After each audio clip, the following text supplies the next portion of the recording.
Assalamualaikum warahmatullahi wabarakatuh. Halo bro, sis, ketemu lagi dengan saya Sultan Miladianto dalam SM Law Channel. Oh ya bro, sis, jika berkenan bantu subscribe, like, dan share video ini. Kita berbagi ilmu dan bisa bermanfaat untuk semuanya. Untuk kali ini saya akan mengulas tentang proses hukum perceraian bagi non-muslim. Perceraian adalah sesuatu hal yang tidak diinginkan semua keluarga. Dan menurut semua agama, perceraian merupakan suatu hal yang tidak baik. Terutama di agama Katolik, di mana sesuatu hal yang disatukan oleh Tuhan tidak boleh dipisahkan oleh manusia. Saya mengangkat ulasan tentang ini karena beberapa orang konsultasi dengan saya dan meminta bantuan kepada saya untuk proses perceraiannya. Ketika ada seseorang berkonsultasi dan meminta bantuan untuk proses perceraiannya, seringkali saya menyarankan lebih dulu untuk berpikir ulang. Karena proses perceraian ini adalah suatu hal yang tidak baik dan memiliki dampak yang luar biasa. Baik itu yang pertama dampak kepada keluarga, yang kedua dampak kepada anak, yang ketiga dampak kepada lingkungan. Yang seringkali cibiran dari lingkungan itu juga nanti bisa mempengaruhi secara psikis kepada para pihak ini. Terlebih tadi menurut agama, perceraian itu adalah suatu hal yang tidak baik. Selain saya sarankan untuk berpikir ulang untuk perceraian, seringkali saya juga menyarankan kepada orang tersebut untuk lebih dahulu meminta dimediasi oleh tokoh agama masing-masing, misalnya ke romo, ke pendeta, yang saya yakin beliau-beliaunya memiliki kemampuan untuk memediasi. Lalu setelah misalnya tidak mendapatkan titik temu dalam mediasi tersebut, baru bisa datang ke saya kembali. Yang kemungkinan langkah yang saya lakukan lebih dahulu adalah mencoba untuk memediasi kembali. Jika mediasi tersebut memang buntu, tidak mendapatkan temu, baru saya melakukan upaya hukum. Sebelum ke substansi perceraiannya, karena menjelaskan lebih dulu tentang perkawinan. Karena perkawinan ini adalah menjadi dasar proses perceraian, di mana perkawinan yang sah itu diatur di pasal 2 Undang-Undang Nomor 1 Tahun 74, di mana perkawinan sah itu ketika dilakukan menurut hukum agamanya masing-masing atau kepercayaan. Kemudian yang ayat keduanya yaitu perkawinan itu harus dicatatkan menurut peraturan perundangan yang ada. Nah, proses pencatatan ini kalau yang muslim itu ada di KUA, sedangkan untuk yang non muslim ada di catatan sipil. Nah, produk dari proses pencatatan ini kalau yang di KUA adalah buku nikah, sedangkan untuk yang di catatan sipil adalah akta perkawinan. Nah, buku nikah, akta perkawinan ini yang nanti menjadi salah satu lampiran ketika proses gugatan perceraian. Perceraian adalah suatu hal yang tidak tepat atau tidak bagus, tetapi secara hukum negara memfasilitasi adanya proses perceraian, tapi dengan syarat yang cukup sulit, di mana proses perceraian ini diatur di pasal 39 Undang-Undang Nomor 1 Tahun 74, di mana di ayat pertamanya proses perceraian itu harus dilakukan di muka pengadilan, di mana pengadilan mengupayakan lebih dulu perdamaian. Ketika proses perdamaian itu tidak berhasil, baru bisa dilakukan proses perceraian. Di ayat keduanya bahwasanya proses perceraian harus memenuhi syarat-syarat atau ada alasan-alasan, sehingga atas dasar alasan itu antara suami istri ini tidak bisa rujuk kembali, atau antara suami istri ini tidak bisa hidup rukun kembali.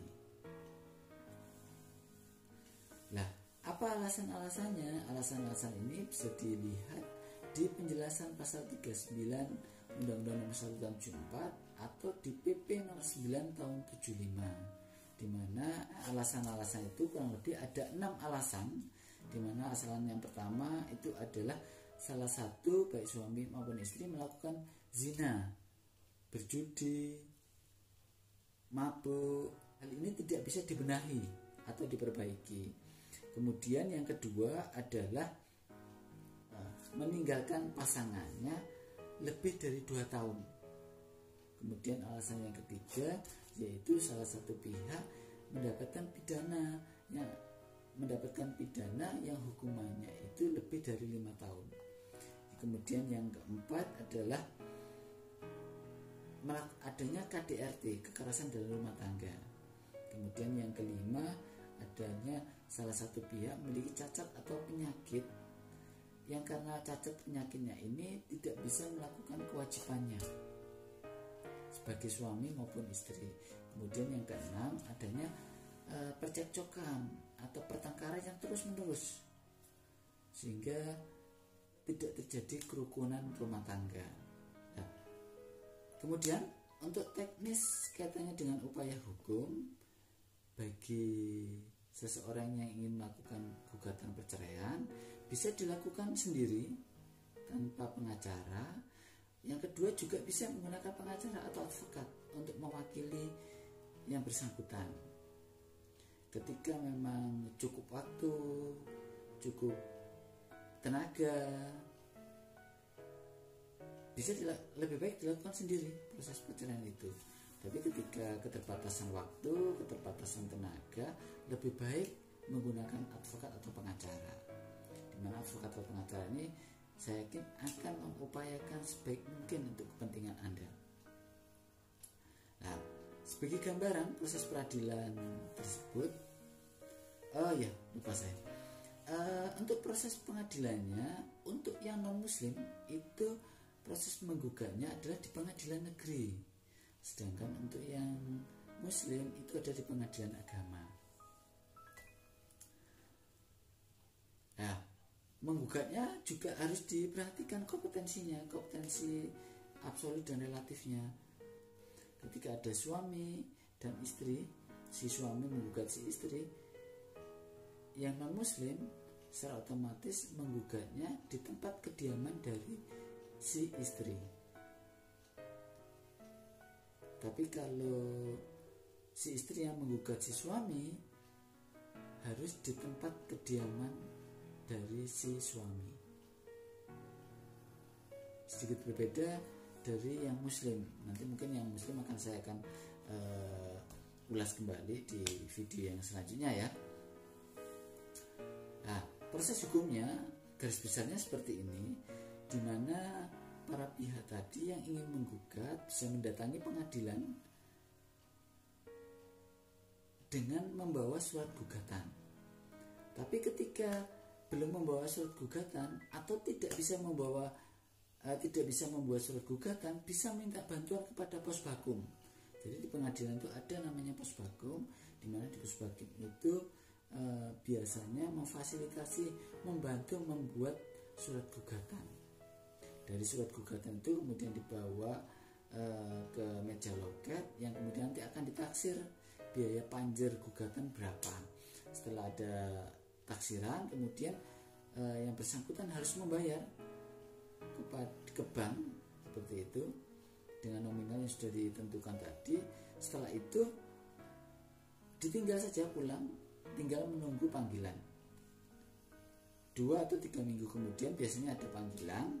Nah, di sidang pertama hakim memiliki kewajiban untuk menunjuk mediator untuk memediasi. Jadi mediator di pengadilan yang itu memiliki fungsi memediasi kembali. Kalau lihat dari riwayat mediasi tadi, mungkin di Romo, di pendeta sudah dimediasi tidak berhasil. Kemudian advokat mencoba untuk memediasi tidak berhasil. Kemudian mediator di pengadilan juga berupaya untuk memediasi dengan harapan tidak jadi menggugat. Seperti itu. Nah, proses mediasi atau perdamaian ini itu bisa berlangsung terus-menerus sampai menjelang putusan pengadilan. Jadi sepanjang hakim belum mengetok palu terjadi perceraian, masih bisa diupayakan proses mediasi. Nah, setelah mediasi gagal di sidang pertama tersebut, kemudian dilanjutkanlah proses jawab-menjawab, pembacaan gugatan, kemudian jawaban, kemudian di sidang keberapa nanti ada proses pembuktian, di mana proses pembuktian ini diwajibkan membawa 2 orang saksi. Dalam proses perceraian untuk saksi boleh dari kalangan keluarga. Tapi kalau perkara-perkara perdata umum yang lainnya tidak boleh dari kalangan keluarga atau garis keturunan darah seperti itu. Tapi kalau dalam proses perceraian diperkenankan untuk membawa saksi dari keluarga, minimal 2 orang. Satu keluarga misalnya ada 1 teman atau dua-duanya keluarga, itu diperkenankan untuk proses perceraian. Nah, dari proses pembuktian ini kemudian nanti ada kesimpulan, dan setelah kesimpulan hakim akan memutus apakah layak bercerai atau tidak, sebagaimana tadi alasan-alasan yang tadi.